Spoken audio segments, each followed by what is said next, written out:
안녕하십니까, 홍철기입니다. 오늘은 2024년 4월 1일이고요. 오후 방송 시작하도록 하겠습니다. 송영길이가 보석 기각에 재판을 불출석했다고 하는데 그 이유가 정신적 충격을 받았다라고 합니다. 치료가 필요하다라는 건데 이재명 흉내를 좀 내려고 하나 본데 본전도 못 찾을 일 같네요. 옥중 출마를 한 송영길 과연 어떻게 될까요? 자, 김준혁 끝이 안 보입니다. 망언의 끝이 안 보이는데요. 자신의 전공이 궁중 애로다 라면서 이대의 초대 총장이 학생들을 성상납시켰다라는 망언까지 뱉은 것으로 알려지고 있습니다. 자, 그런 와중에 국민의힘 새마을금고로 쳐들어갔습니다. 바로 양문석 관련된 내용인데요. 자료 제출을 요구했다고 합니다. 실제로 민주당에서도 양문석 리스크에 골머리를 앓고 있다는데요. 어떻게 된 일인지 알아보도록 하고요. 경찰 죄수복 입은 이재명 가짜 사진을 뿌린 유포자를 추적하고 있다는데, 자, 이거 뭐 옛날 박근혜 대통령 관련된 이상한 그림들, 윤석열 대통령 사진 합성한 거에 대해서는 가만히 있던 경찰이 이래도 되는 건가 하는 생각이 듭니다. 관련된 소식 전해드리고요. 국민의힘에서 부가세, 간이가세 기준을 2억으로 올리겠다라는 입장을 밝혔습니다. 윤석열 대통령 신형 KTX 청룡을 5월부터 투입하겠다고 공개를 했는데요. 전국 2시간대 생활권을 실현한다라는 얘기가 나오고 있습니다. 서울부터 부산까지 2시간 10분이면 갈 수 있다라는 건데요. 관련된 소식 여러분들께 쭉 소개해드리도록 하겠습니다. 송영길이 보석 기각에 재판에 불출석했습니다. 정신적 충격, 치료를 받아야 된다라는 게 입장이라는 건데요. 돈봉투 살포 혐의 등으로 구속 기소된 송영길 소나무당 대표가 법원의 보석 기각에 정신적 충격을 호소하며 재판에 불출석했습니다. 허경무 부장판사 심리로 열린 오늘 법정에 재판에 드러내지 않았는데요. 구치소에서 호송차를 타고 법원에 도착했지만 재판 시작 전 변호인과 접견해서 출석하지 못한다라는 뜻을 전했다라는 겁니다. 송영길이 정신적 충격, 보석 불허로 인해 충격을 받아서 심리치료가 필요해서 재판 출석이 어렵다고 한다면서 짧은 접견이라 구체적 상황을 확인할 수 없었지만 다시 접견해 피고인의 정신 상태를 확인하겠다라고 설명했습니다. 재판부는 보석 불허로 인한 심리적 타격이 있을 것으로 보인다면서 심리적 안정을 찾는다면 오후에라도 재판을 진행하겠다라는 입장을 나타냈다는데요. 변호인은 심리적으로 상당히 불안해해서 오후가 돼도 안정되기가 쉽지 않을 것 같다라면서 구치소로 복귀해 검진을 받겠다라고 주장을 한 겁니다. 결국 재판부는 예정됐던 증인신문을 하지 못한 채 재판을 4월 3일로 연기했다라는 건데요. 구속 후 소나무당을 창당해서 광주 서갑 지역구 출마를 선언한 송영길은 25년 정치 인생을 결산해서 국민의 심판받을 기회를 허용해달라면서 보석을 청구했지만은 증거인멸 염려 등의 이유로 법원은 이를 기각했습니다. 이재명은 마음대로 재판장 안 나오죠. 재판정에 안 나오는데 지금 송영길도 조국은 왜 감방에 안 가 있느냐 질투하더니 이재명을 질투하나 봅니다. 나도 당대표인데. 참 황당하기 짝이 없습니다. 그런데 이런 자들이 출마한다는 거, 조국, 황운하 그리고 송영길이가 출마한다는 것 자체가 대한민국 정치사에 흑역사라는 것 아니겠습니까? 이거 완전히 다 박살을 내고 대한민국 바로 세우려면요, 여러분들이 투표 잘 해주셔야 된다는 생각이 듭니다. 자, 민주당 후보 김준혁 수원 정의죠. 참 해도 너무합니다. 끝이 없습니다. 이건 무슨 파도 계속 나오고 무슨 양파도 아니고 까도 계속 나옵니다. 자신의 전공은 궁중애로다. 이화여대 초대 총장이 학생들을 성상납시켰다. 뭐 이런 말 같지도 않은 망언을 했다는데요. 박정희 대통령 위안부 비하 논란을 빚는 김준혁 수원정 후보가 김용민이 진행하는 유튜브에 출연해서 본인을 궁중문화의 애로문화라고 언급하고 방송은 한자만 바꿔서 그 유두 김준혁 교수라고 소개하는 등 이상한 언행을 했던 것이 추가로 드러났습니다. 그리고 이화여대 초대 총장이 해방 이후에 이대 학생들을 미군 장교에게 성상납시켰다는 발언을 하는 등 사실관계가 확인되지 않은 발언도 지속해 왔다라는 겁니다. 경기도 수원 화성을 두고 젖가슴, 유두라고 표현한 데 이어서 박정희 대통령과 일본군 위안부 피해자들의 성관계 가능성을 언급했던 김준혁. 그런데 궁중문화의 에로문화가 내 전공이다라고 스스로 소개하면서 유두 김준혁 교수라고 김용민도 소개를 했다고 합니다. 그리고 스스로 무슨 말 같지도 않은 무슨 성 궁중사의 상징이다 뭐 이런 식으로 얘기를 했나 본데요. 김준혁은 민주당 계열 유튜브에 출연해서 확인되지 않거나 자극적인 발언들을 쭉 한 것으로 파악되고 있습니다. 김환란 이화여대 초대 총장이 해방 이후 이대 학생들을 미군 장교들에게 성상납시켰다라는 발언도 했었고요. 윤석열 대통령과 바이든 미국 대통령이 북한을 상대로 국지전을 일으킬 수도 있다라는 말까지 했죠. 그리고 한미일 정상회의를 두고는 제2의 텐진 조약이라는 말까지 했었다라는 겁니다. 자, 이런 사람을 국회의원 후보로 유지시키고 있는 민주당 제정신이 아니죠. 지금 김준혁, 양문석, 그리고 공영훈, 양부남, 진짜 민주당 망할 수밖에 없는 수준으로 움직이고 있고, 사실 국민의힘은 이 정도 되면 결집을 해야 되는 상황입니다. 지지자들 결집해야 돼요. 가만히 둘 수가 없잖아요. 그리고 대통령 지켜야 되지 않습니까? 당내에서 벌써 마포을에 함은경 후보가 윤석열 대통령 탈당까지 요구하고 나선 상황에서 이제는 딴 거 없습니다. 우리가 윤석열 대통령 지키려면 결집해야 될 텐데요. 자, 국민의힘에서는 양문석 대출 관례가 아니다라면서 새마을금고에 자료 제출을 요구했다라는 소식이 들려왔습니다.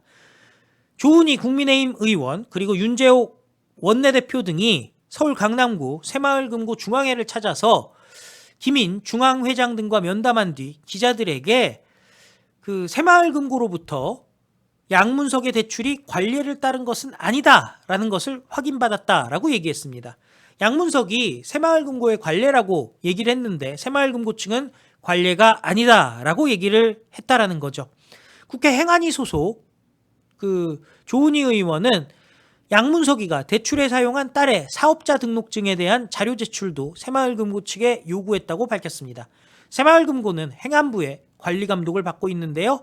윤재옥 원내대표는 신속하게 검사를 마쳐서 국민들께 알릴 건 알리고 시간이 걸리는 사안이 있다면 국민들께 신속하게 알릴 수 있도록 조사를 신속하게 할 것을 촉구했다면서 당 입장에서 조은희 의원이 필요한 자료 요구를 했고 신속히 자료를 제출할 것을 요구했다라고 설명했습니다.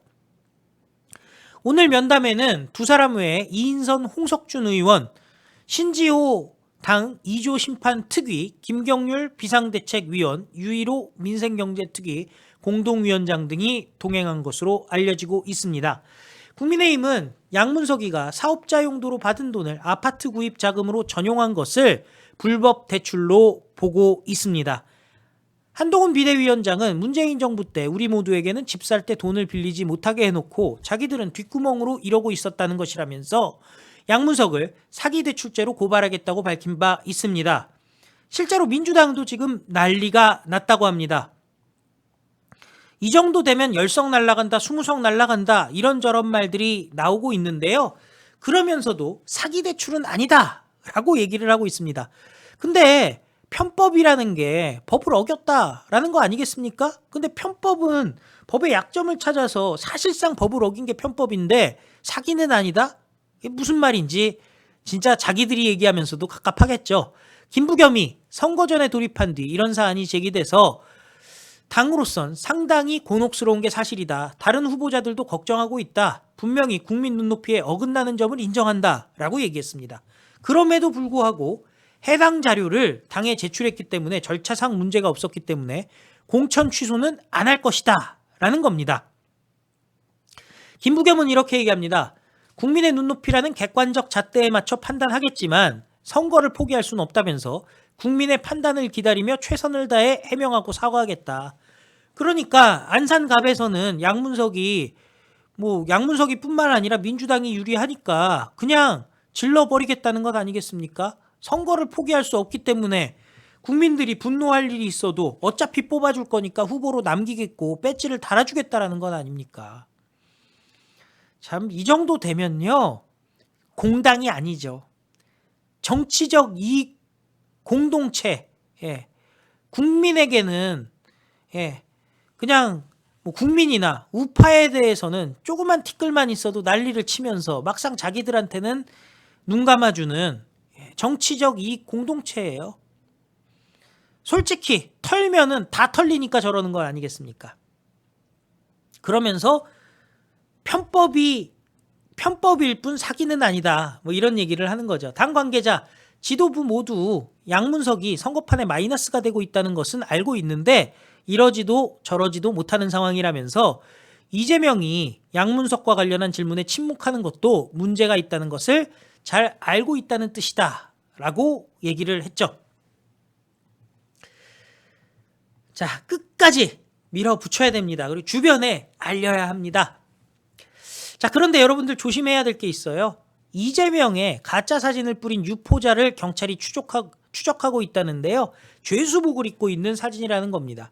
서울 해화경찰서는 종로구 숭인동 주상복합 건물 공동 현관문에 죄수복을 입고 구치소에 앉아있는 이재명의 사진이 꽂혀 있다는 신고를 받고 유포자를 공직선거법상 부정선거운동 혐의로 추적 중이라는 겁니다. 신고자는 곽상원 사무실 관계자라고 하는데요. 경찰은 인쇄물 2부를 회수했고 탐문 과정에서 목격자 진술도 확보했다는 겁니다. 자, 어디 이렇게 지금 선거 기간 중에는요, 조심하셔야 돼요. 합성사진 재밌다고 페이스북 올리고 이러시면은 또 어디서 신고 들어올 수도 있으니까요. 조심하시기 바라고. 다만 과거에 윤석열 대통령이나 박근혜 대통령 관련돼 가지고 그 조롱하고 공격하는 사진들, 이거 참 아무렇지도 않게 넘어갔던 거 생각하면 경찰이 공평하지 못하다는 생각은 드는데 여러분들은 어떻게 생각하십니까? 자, 국민의힘이 정책을 내놨습니다. 부가세 간이과세 기준 2억으로 그리고 자영업자 육아 휴직을 가능하도록 하겠다라는 입장을 밝혔습니다. 국민의힘 한동훈 비상대책위원장은 부가세 간이과세자 적용 기준을 연매출 8천에서 2억으로 상향 조정하겠다라고 공약했습니다.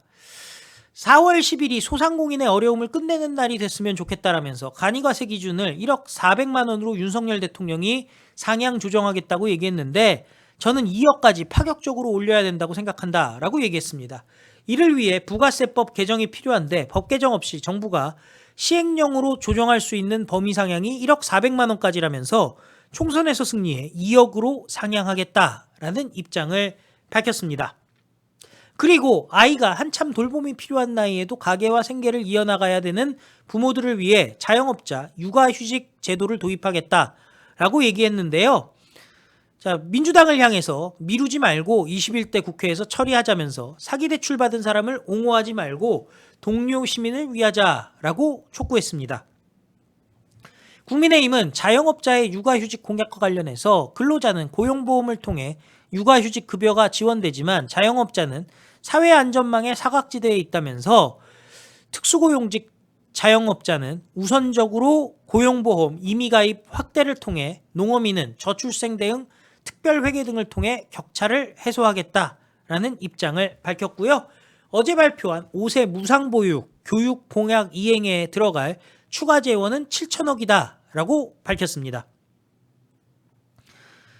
자, 이렇게 총선을 앞두고 여러 가지 정책들이 나오는 것 국민들께서 판단해 주실 거라 생각합니다. 윤석열 대통령 오늘 신형 KTX 별칭 청룡입니다. KTX 청룡을 5월부터 투입한다고 공개를 했습니다. 부산까지 2시간 10분이면 간다라는 건데요. 윤석열 대통령은 속도혁명에 박차를 가하고 고속철도망을 전국으로 확대해서 전국 2시간 생활권을 실현하겠다라고 얘기했습니다. 오는 5월부터 KTX 청룡을 경부선과 호남선에 투입하겠다고 얘기했는데요. 신형 KTX 청룡은 국내 기술로 설계, 제작된 첫 시속 300km급 동력 분산식 고속열차입니다. 320km로 국내에서 가장 빠르고 KTX 산천보다 좌석 공간도 넓고 가속, 감속 성능이 우수해서 역사의 간격이 짧은 우리나라 지형에 최적화됐습니다. 윤석열 대통령은 국민 공모를 거쳐서 청룡의 해를 맞이해서 힘차게 비상할 수 있도록 신형 KTX의 이름을 청룡으로 지었다고 합니다.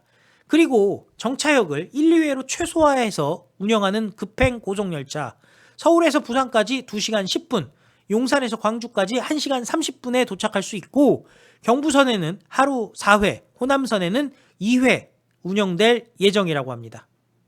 그리고 인천과 수원에서 KTX를 타고 바로 부산과 목포로 갈 수 있는 인천 수원발 KTX 직결 사업을 임기 내에 완공하겠다라고 밝혔습니다. 윤석열 대통령은 94년 프랑스 고속열차를 처음 도입했을 때 프랑스에서는 한국의 고속열차 국산화는 불가능할 것이라고 예측했지만 우리나라는 2008년 KTX 산천을 생산해서 세계 네 번째로 고속열차를 개발하고 상용화한 기적을 만들어냈다면서 고속철도를 통해 어디서나 살기 좋은 지방시대를 열겠다라고 강조했습니다. 기념식에는 철도를 이용하는 국민대표와 함께 박상우 국토부 장관, 한문희 철도공사 사장, 이장우 대전시장 등이 참석했습니다. 자, 정말 끝이 없는 윤석열 대통령의 정책들 널리 알려서 총선에서 승리할 수 있도록 해야 된다는 생각이 듭니다. 자, 영길이 정신적 충격이 크다는데요. 치료를 받아야 되는지 안 해야 되는지 본인이 치료가 필요하다니까요. 치료 받고 대신 참 뻔뻔함은 사라졌으면 좋겠고요. 후보 사퇴하는 게 답이라는 생각이 드는데 여러분들 어떻게 생각하십니까? 무엇보다 수원정의 김준혁 망언이 끝이 없습니다. 그리고 그 안산갑의 양문석 김준혁이랑 양문석이랑 헷갈렸어요. 양문석 끝까지 물고 늘어지면은 민주당 폭망할 것을 믿습니다. 시청해 주셔서 감사드리고 또 필요한 뉴스 여러분들께 다시 찾아뵙도록 하겠습니다. 다 같이 외치겠습니다. 우리는 승리합니다. 감사합니다. 안녕히 계십시오.